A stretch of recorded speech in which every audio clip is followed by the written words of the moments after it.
सुजस आवाज राजस्थान, एक आवाज जो हमेशा आपके साथ, जन जन के साथ हाजिर है। ताज़ा तरीन पेशकश। नमस्कार, सुजस आवाज पॉडकास्ट में आपका स्वागत है। मैं हूं आपके साथ अभिलाषा गर्ग। एक नजर आज की सुर्खियों पर।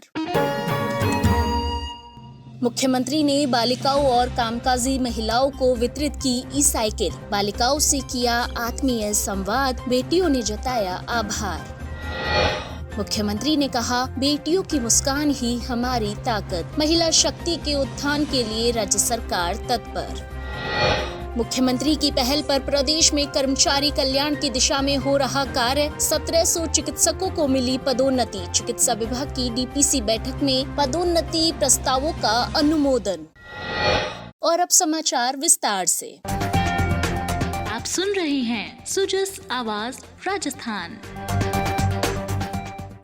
मुख्यमंत्री श्री भजनलाल शर्मा ने कहा कि हमारी सरकार बालिका शिक्षा, महिला सुरक्षा, महिला सशक्तिकरण और महिला उत्थान को प्राथमिकता मानते हुए काम कर रही है। उन्होंने कहा कि बेटियों की मुस्कान ही हमारी ताकत है तथा हम प्रदेश की महिला शक्ति के उत्थान के लिए तत्पर है। महिलाओं और बेटियों के शिक्षित और सशक्त होने से ही देश और समाज सशक्त होगा। श्री शर्मा आज मुख्यमंत्री निवास पर बालिकाओं को ई-साइकिल वितरण समारोह के अवसर पर संबोधित कर रहे थे। उन्होंने कहा कि माताएं बहनें हमारी संस्कृति और संस्कारों को अगली पीढ़ी तक पहुंचाती है। मातृशक्ति समाज और परिवार में बच्चों के पालन से लेकर बुजुर्गों की सेवा तक विभिन्न भूमिकाओं का बखूबी निर्वहन करती है। इस अवसर पर मुख्यमंत्री ने बालिकाओं से आत्मीयता से संवाद करते हुए उनकी जिज्ञासाओं को पूरा किया। छात्रा सीमा यादव ने मुख्यमंत्री का आभार व्यक्त करते हुए कहा कि ई-साइकिल से सपनों को नई उड़ान मिलेगी। वहीं छात्रा अभिनीति ने कहा कि ई-साइकिल से आवागमन में होने वाले पैसे की बचत से वह कंप्यूटर की पढ़ाई कर सकेगी। इसी तरह छात्रा विनीता गोठवाल के साइकिल चलाने के सवाल पर मुख्यमंत्री ने आत्मीयता से कहा कि उनके छात्र जीवन में स्कूल जाने के लिए वे साइकिल का उपयोग करते थे। संवाद के दौरान निजी क्षेत्र में कार्यरत लाभार्थी आशा ने मुख्यमंत्री से कहा कि ई-साइकिल के मिलने से उनको आवागमन में सुविधा मिलेगी तथा समय और पैसे की बचत होगी और वह फिट इंडिया मुहिम का हिस्सा भी बन सकेगी। मुख्यमंत्री ने इस दौरान बालिकाओं और कामकाजी महिलाओं को ई-साइकिल वितरित की। कार्यक्रम में EESL की ई-साइकिल प्रोग्राम हेड ऋतु सिंह सहित बड़ी संख्या में लाभार्थी बालिकाएं और कामकाजी महिलाएं उपस्थित रही।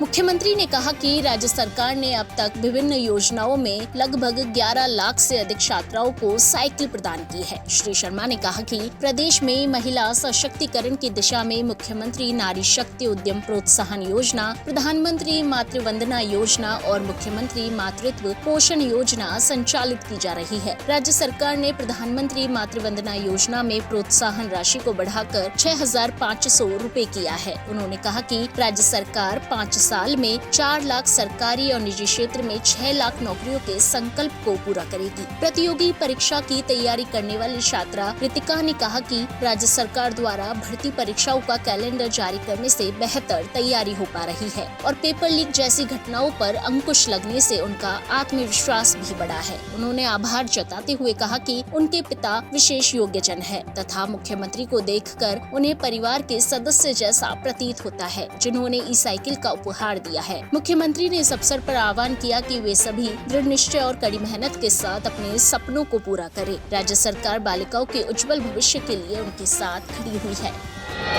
मुख्यमंत्री श्री भजनलाल शर्मा ने शुक्रवार को पंचायती राज और शहरी निकायों के परिसीमन, पुनर्गठन इत्यादि के संबंध में गठित मंत्रीगणों की 2 सब कमेटियों द्वारा प्रस्तुत की गई अनुशंसा रिपोर्ट को अनुमोदित किया। मुख्यमंत्री के इस निर्णय से अब Rajasthan one state one election की ओर तेजी से अग्रसर हो सकेगा।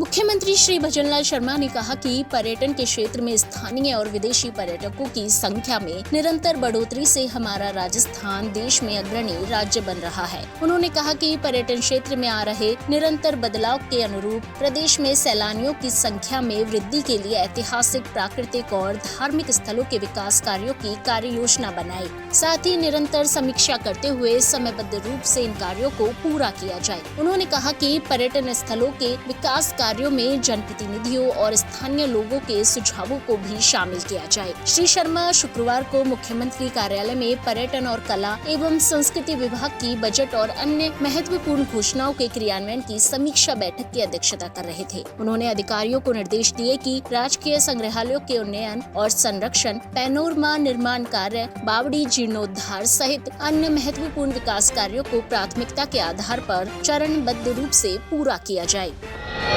उन्होंने प्रदेश के महत्वपूर्ण पर्यटन स्थलों के विकास के लिए बनाई जाने वाली DPR में कार्य से संबंधित सभी जरूरी पहलुओं को शामिल करने के लिए अधिकारियों को निर्देशित किया। साथ ही उन्होंने इन कार्यों की प्रगति के लिए हर 3 माह में निरंतर मॉनिटरिंग करने के निर्देश दिए। बैठक में पर्यटन और कला एवं संस्कृति विभाग की ओर से प्रदेश में 1.5 वर्ष में पर्यटन स्थलों पर किए गए विकास कार्यों पर आधारित वीडियो डॉक्यूमेंट्री का प्रदर्शन किया गया। इस अवसर पर उप मुख्यमंत्री दिया कुमारी, राजस्थान धरोहर प्राधिकरण के अध्यक्ष श्री ओंकार सिंह लखावत सहित पर्यटन और कला एवं संस्कृति विभाग के उच्च अधिकारी मौजूद रहे।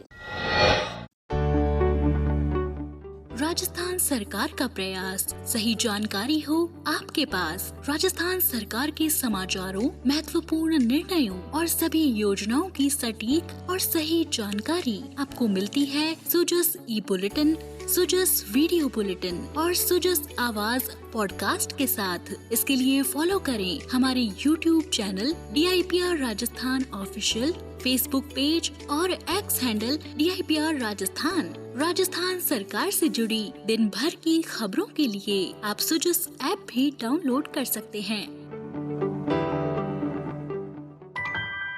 मुख्यमंत्री श्री भजनलाल शर्मा की पहल पर प्रदेश में कर्मचारी कल्याण की दिशा में प्रतिबद्धता के साथ कार्य किया जा रहा है। समयबद्ध भर्तियों के साथ ही कार्मिकों को समय पर पदोन्नति सहित अनेक कदम उठाए जा रहे हैं। चिकित्सा एवं स्वास्थ्य विभाग में भी चिकित्सा मंत्री श्री गजेंद्र सिंह कीपसर के मार्गदर्शन में भर्तियों का कार्य मिशन मोड में पूरा किया जा रहा है। साथ ही कार्मिकों को यथासंभव समयबद्ध रूप से पदोन्नति प्रदान की जा रही है। इसी कड़ी में शुक्रवार को चिकित्सा एवं स्वास्थ्य विभाग में 1700 से अधिक चिकित्सकों को पदोन्नति प्रदान की गई।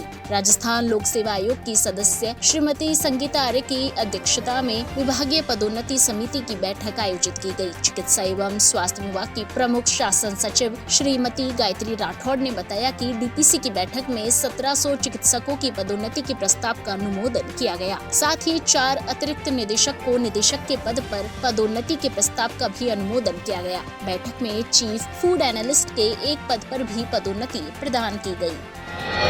राजस्थान पुलिस के सशक्त नारी जिम्मेदारी हमारी अभियान के अंतर्गत जयपुर स्थित महारानी कॉलेज और मणिपाल यूनिवर्सिटी में आत्मरक्षा कार्यशालाओं का सफल आयोजन किया गया। इन कार्यशालाओं में छात्राओं को महिला सुरक्षा के प्रति जागरूक करते हुए कालिका पेट्रोलिंग टीम द्वारा आत्मरक्षा के महत्वपूर्ण गुण सिखाए गए। साथ ही छात्राओं को डिजिटल सुरक्षा, साइबर क्राइम से बचाव के उपायों के बारे में जानकारी दी गई। पुलिस टीम ने छात्राओं को हेल्पलाइन नंबर 1090 महिला हेल्पलाइन, 112 आपातकालीन सेवा और राजकॉप ऐप के उपयोग के तरीके समझाए ताकि वे किसी भी संकट की स्थिति में तत्परता से सहायता प्राप्त कर सके। कार्यक्रम का समापन छात्राओं द्वारा सशक्त नारी जिम्मेदारी हमारी शपथ लेकर किया गया, जिसमें उन्होंने आत्मनिर्भर बनने और अन्य महिलाओं को भी जागरूक करने का संकल्प लिया। इस पहल की सराहना करते हुए कॉलेज प्रशासन ने कहा कि ऐसे कार्यक्रम छात्राओं के आत्मविश्वास को बढ़ाते हैं और उन्हें मानसिक और शारीरिक रूप से सशक्त बनाते हैं।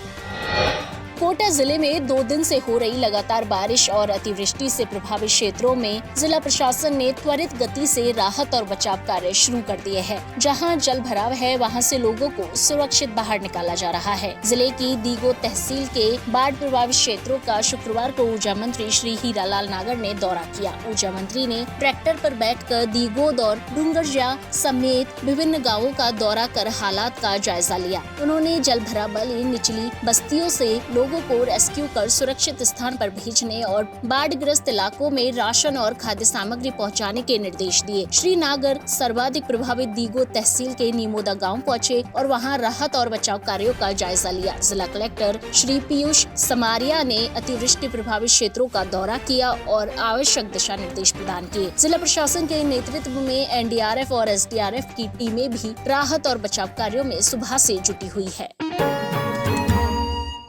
आज के लिए सुजस आवाज पॉडकास्ट में इतना ही। फिर होगी आपसे मुलाकात, तब तक के लिए नमस्कार।